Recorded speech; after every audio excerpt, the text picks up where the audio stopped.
5 match की श्रृंखला, पहला दिन, पहला टेस्ट और चला गया भारत के नाम। आई मीन बेसबॉल की बातें तो बहुत सारी हुई लेकिन क्या ही था baseball to be very honest.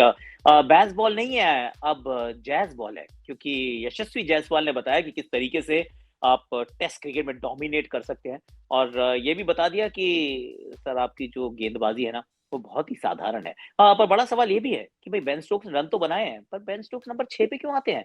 क्या कप्तान को ऊपर नहीं जाना चाहिए बल्लेबाजी करने? I mean there is plenty to talk about. ये तो सिर्फ पहला ही दिन है, ये तो सिर्फ झांकी थी। अरे भैया, पिक्चर तो अभी बाकी है।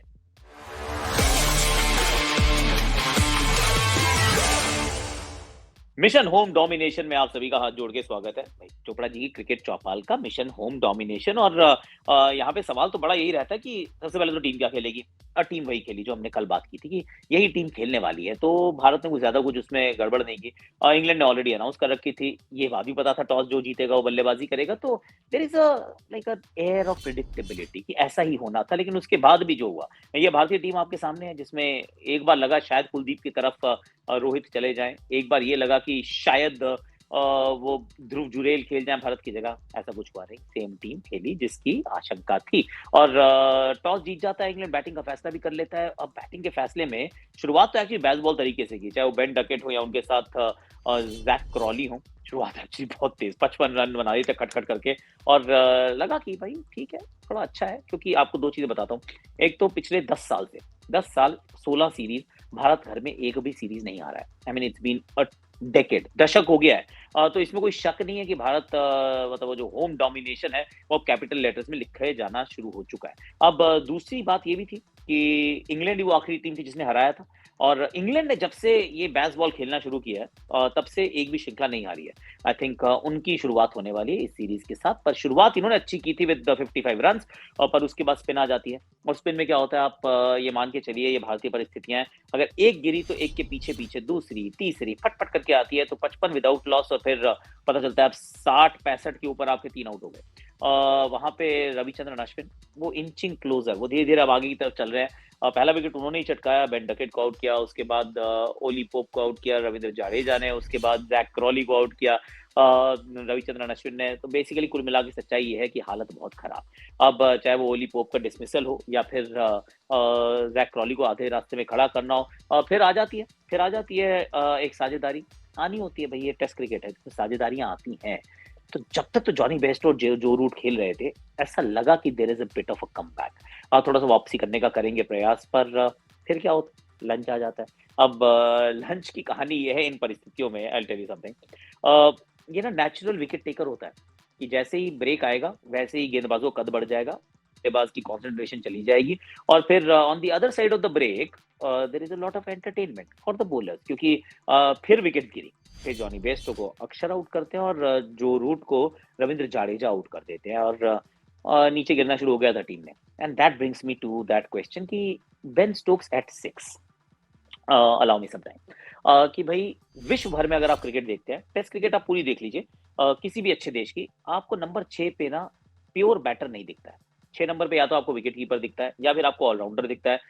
6 नंबर पे प्योर बैटर बैटिंग नहीं करता है और बेन स्टोक्स आप कुछ भी कहते रहिए इस समय वो बॉलिंग नहीं कर रहे हैं। नियरली 200 विकेट्स हैं इनकी टेस्ट क्रिकेट में पर अभी एज अ बैटर खेलते हैं और नंबर 6 पे बैटिंग करने का अर्थ ये होता है कि आपके साथ होते हैं बेन फोक्स बड़ी जल्दी और उसके बाद सिर्फ टेल और मेरे विचार में दैट्स नॉट राइट क्योंकि आप अगर रन बना देते हो इफ आप हम जैसे अभी रन बनाए हैं 70 तो सब लोग कहते हैं अरे यार देखो लोन वॉरियर था बेचारा लड़ाई करता रहा कोई साथ नहीं मिला। आप रन नहीं बनाते हो तो लोग कहेंगे जो कोई फर्क नहीं पड़ता या टेल के साथ था रन कैसे बनेंगे बहुत मुश्किल काम है। तो इसमें you are never a loser मतलब accountability of of getting out वो 6 नंबर पे नहीं होती है।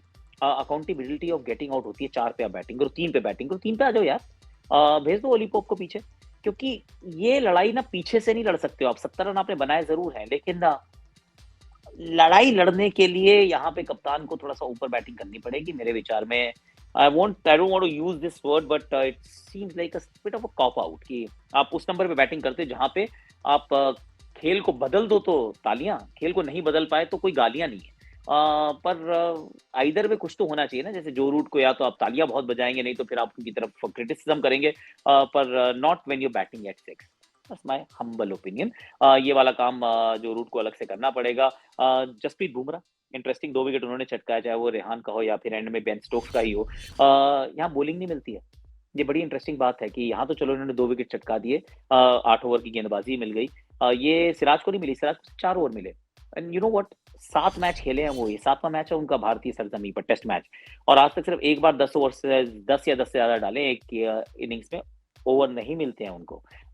तो बेचारे इस बार भी 4 ही ओवर डाले उन्होंने। 3 जाडेजा, 3 अश्विन और 2 अक्षर, सबने आपस में विकेटें बाँट ली, 246 रन बन गए। और मैंने ना अनिल कुंबले जी के साथ जाके टी पे पिच को देखा। मैंने कहा पिच तो ठीक है यार, ये तो वो डस्ट बॉल तो नहीं है, स्पिन फ्रेंडली पिच है, ये प्रोबेबली फर्स्ट डे वाली पिच नहीं है, सेकंड डे वाली पिच है।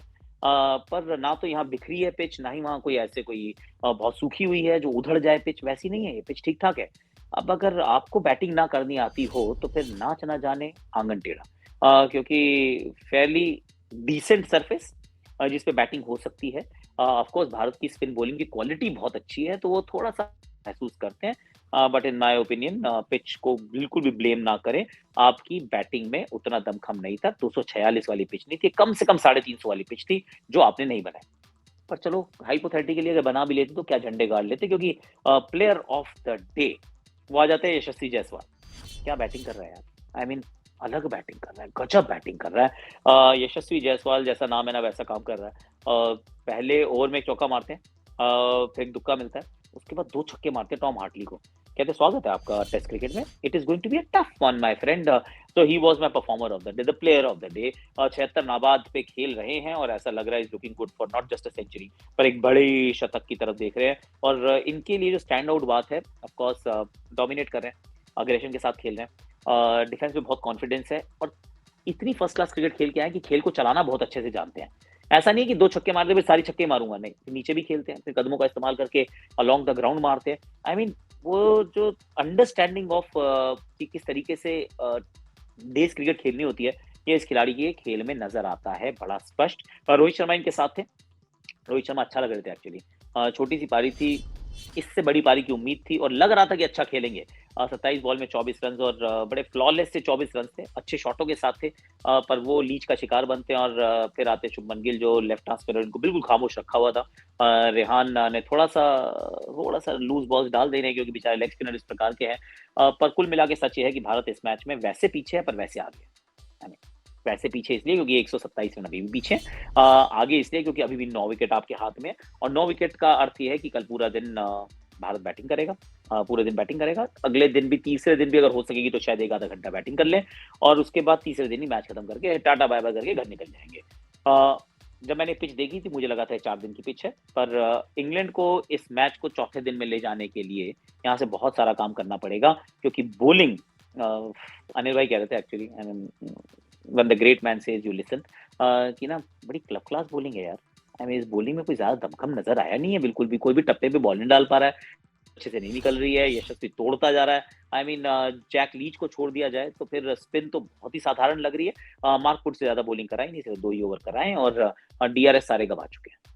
मतलब मैंने बहुत कम देखा है कि एक ही दिन में पूरी आप अपनी 10 की 10 विकेटें भी गवा दो, 3 डीआरएस भी गवा दो। England is in dire straits. मुझे तो लग रहा है कि 5-0 इज लोडिंग। ये तो सिर्फ झांकी है, क्योंकि पिक्चर तो अभी बाकी है, ऐसा मुझे प्रतीत हो रहा है। आज के लिए वैसे मेरे पास इतना ही है। प्लीज बताइएगा जरूर आपको कैसा लगा। जियो सिनेमा पे आपने पहली बार टेस्ट क्रिकेट, भारतीय टेस्ट क्रिकेट को भारतीय सरजमी पे देखा। योर्स ट्रूली वाज होस्टिंग, मुझे होस्ट करना बड़ा मजा आता है एक्चुअली, मैच सेंटर लाइव। तो वो मेरा अपना अलग मजा आ रहा था। पर आप जरूर बताइएगा कि आपको कैसा लगा हमारा ब्रॉडकास्ट। और अब से मतलब मिशन होम डोमिनेशन में शाम को ही आपके पास आऊंगा। उम्मीद कर रहा था 5 दिन आऊंगा, लेकिन अब कह सकता हूँ बड़े कॉन्फिडेंस के साथ कि 5 दिन तो नहीं आ पाऊंगा। चौथे दिन अगर मैं आ गया तो फिर बल्ले बल्ले, नहीं आया तो समझ लीजिए भारत ऑलरेडी साफ कर चुका है, सुपड़ा साफ कर चुका है सामने वाली टीम का।